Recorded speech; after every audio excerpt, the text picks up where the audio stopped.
So, you want to learn electronics? Perfect! This is where it all begins.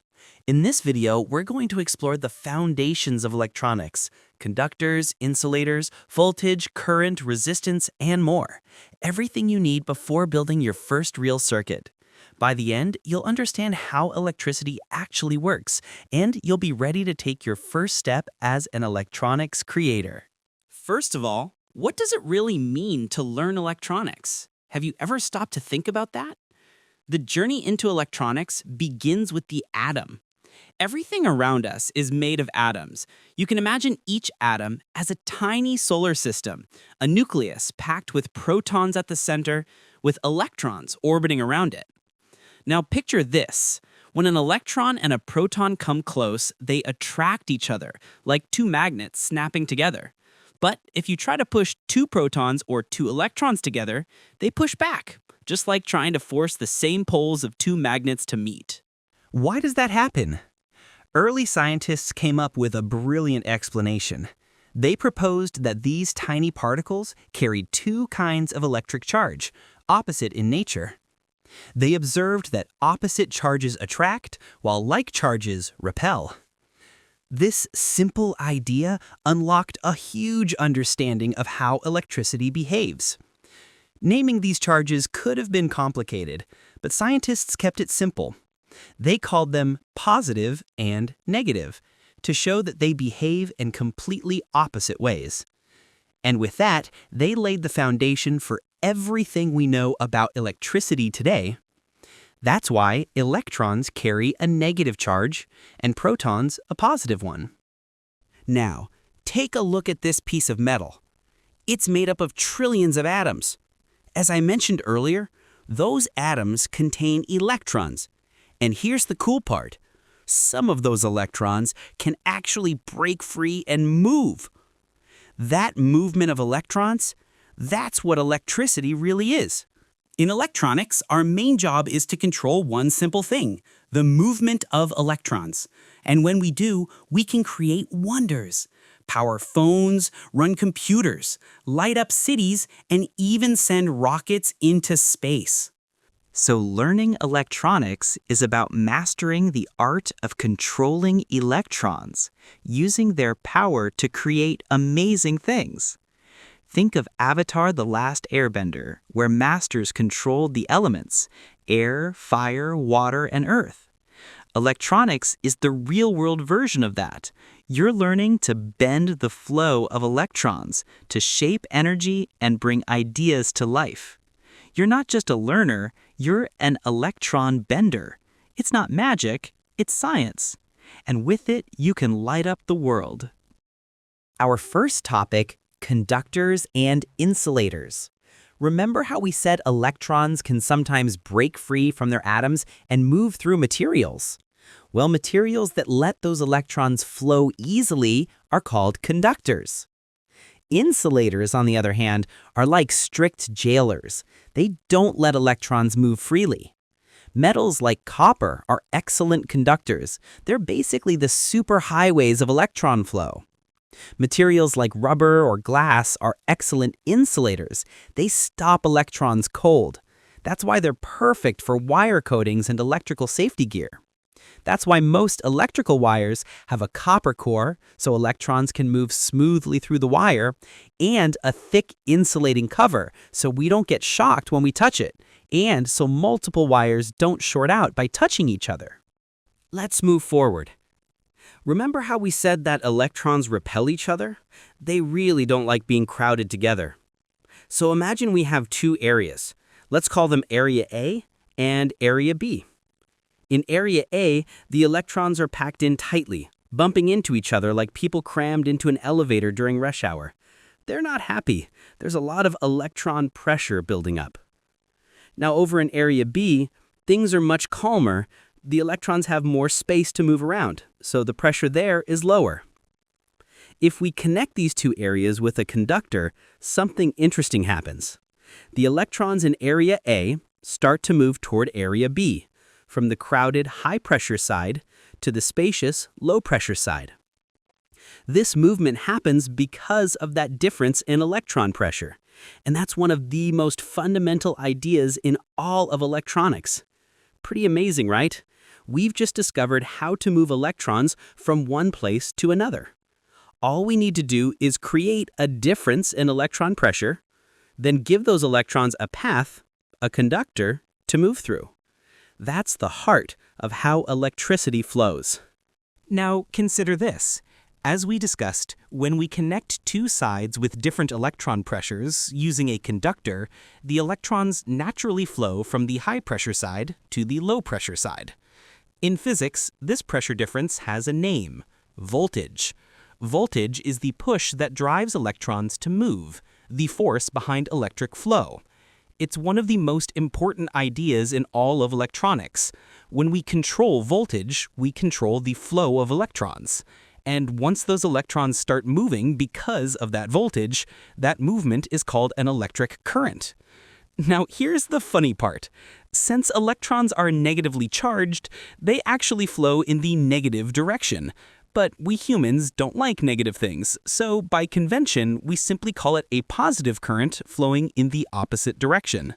So whenever you hear current, just remember it's the positive way of describing the movement of those tiny negative electrons.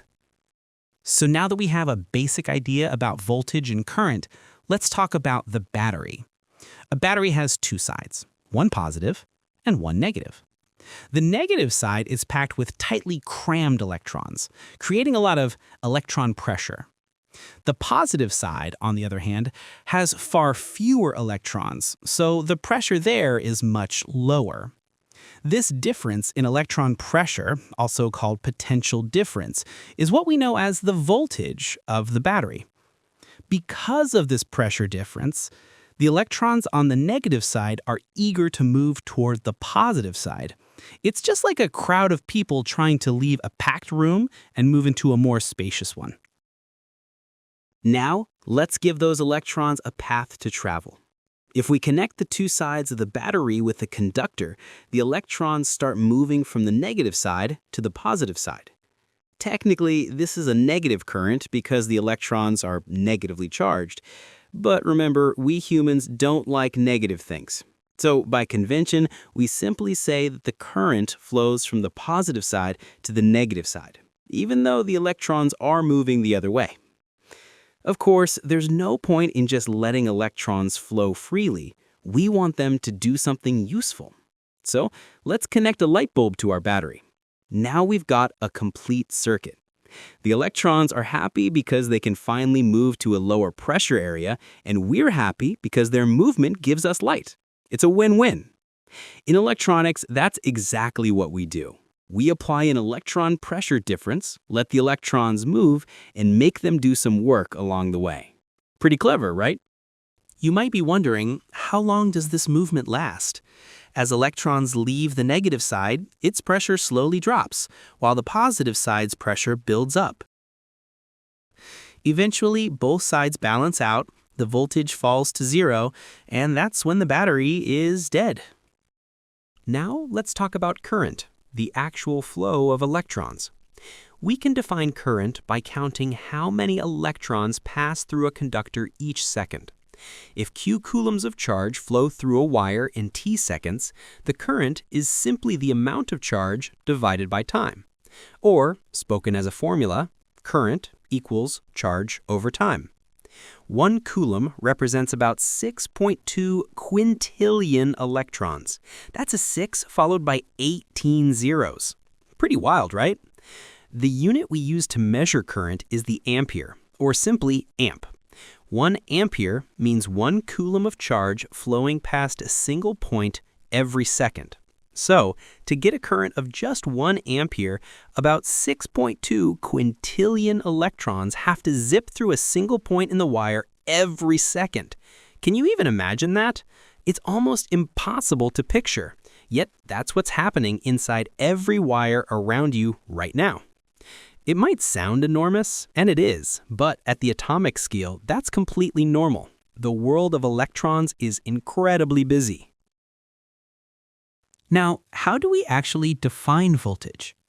Earlier, we talked about electron pressure. how electrons naturally move from areas of high pressure to low pressure. As they move, they can do work like lighting a bulb or powering a motor.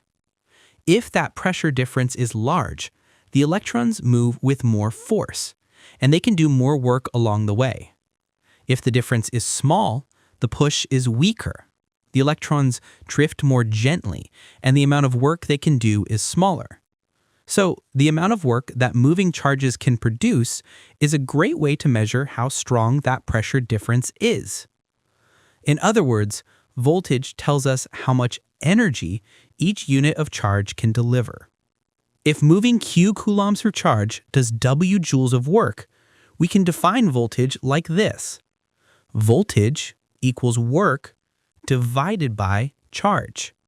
Or, said aloud, V equals W over Q. That means 1 volt is the potential difference, the electron pressure difference, between 2 points in a circuit when 1 joule of work is done to move 1 coulomb of charge between them. Understanding voltage might seem tricky at first, but don't worry. Just revisit this idea a few times and it'll click. Once it does, you'll start to feel what voltage really means.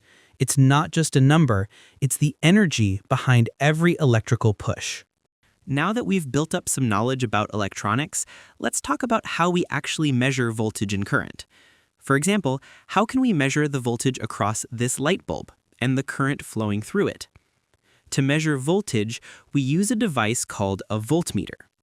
To check the voltage across a component, you connect the voltmeter in parallel, one lead on each side of the component, just like this.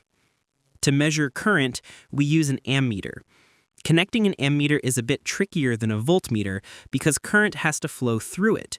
So first, you disconnect the circuit path where you want to measure the current, then insert the ammeter in series to complete the circuit again, like this. These days, most people use a multimeter, which can measure voltage, current, and even resistance, all in one device. It's one of the most essential tools for anyone who wants to work with electronics. Let's try a quick experiment. First, take a look at this simple circuit. The voltage here is 1.5 volts. That's about what you'd expect from a single alkaline battery. The current flowing through the circuit is around 100 milliamps, or 0.1 amps. Now, let's calculate the ratio between voltage and current. Voltage divided by current. Got it? Great. Let's plot that point on our voltage versus current graph. Now let's add another battery to the circuit and measure again. Notice what happens. Both the voltage and the current increase. But when we calculate the ratio again, it's still the same, 15. Mark that new point on the graph. If we keep adding more batteries and recording the results, we'll get several points lined up in a perfect straight line. This straight line tells us something really important.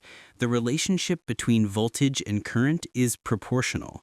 In simple terms, the number of electrons moving each second, that's the current, increases in direct proportion to the force pushing them. That's the voltage. Makes sense, right? The harder you push, the faster they flow. The slope, or gradient, of that line represents the ratio between voltage and current. That constant ratio is the key to one of the most fundamental relationships in all of electronics. Keep that in mind, because in just a moment, we'll uncover exactly what that means. Now, let's compare two simple circuits. They're almost identical. The only difference is the type of light bulb we're using. If we repeat the same experiment with both circuits, here's what we find. Even though the voltage is the same, the current flowing through light bulb A is lower than the current through light bulb B. So what does that tell us? It means it's harder for electrons to move through bulb A than through bulb B. In other words, light bulb A offers more resistance to the flow of current than light bulb B. This concept of electrical resistance is one of the most important ideas in electronics. Electrical resistance tells us how much a material opposes the flow of electric current. In other words, it measures how hard it is for electrons to move through something. If a voltage of V across 2 points in a circuit produces a current of I, we define the resistance between those points as R equals V divided by I. Put simply, resistance tells us how much pressure difference, or voltage, is needed to push a certain amount of electrons through a material. If we need a large voltage to get the same current, that means the material is offering more opposition. It has high resistance. If only a small voltage is enough, then the material has low resistance. This idea of electrical resistance was first introduced by George Simon Ohm, and to honor his work, we measure resistance in units called ohms, symbolized by the Greek letter omega. 1 ohm is defined as the resistance between 2 points in a circuit when a voltage of 1 volt causes a current of 1 ampere to flow between them. The definition of resistance gives us a clear relationship between resistance, voltage, and current. These three quantities form the very foundation of electrical and electronic engineering. To honor Georg Simon Ohm, we call this relationship Ohm's law. Ohm's law can be expressed in 3 simple forms. This is one of the most fundamental laws in all of electronics. It's the key to understanding how electric circuits behave. According to Ohm's law, we can control voltage, current, or resistance by adjusting any 2 of them. Change one and the others respond. It's that simple and that powerful. Our final topic is alternating current and direct current. Earlier, we talked about batteries. A battery has 2 sides, one positive and one negative. Until the battery is drained, the conventional current flows from the positive side to the negative side. If we ignore the gradual draining and plot the voltage and current of a battery on a graph, it appears as a straight, steady line. The current remains constant and flows in only one direction. But batteries have one big limitation. They store only a limited amount of energy. So to power high-demand or long-running applications, we need another source of electricity. This is where generators come in handy. Generators produce electricity from motion, using flowing water, steam, or a fuel engine to create that motion. Unlike batteries, which store electrical energy, generators produce it whenever needed, making them a continuous source of power. According to the laws of electromagnetism, when a conductor is placed in a changing magnetic field, an electric current is induced within it. However, this current doesn't flow steadily in one direction, it switches back and forth as the magnetic field changes. If we plot a generator's voltage and current on a graph, we'll see a smooth wave that rises and falls over time.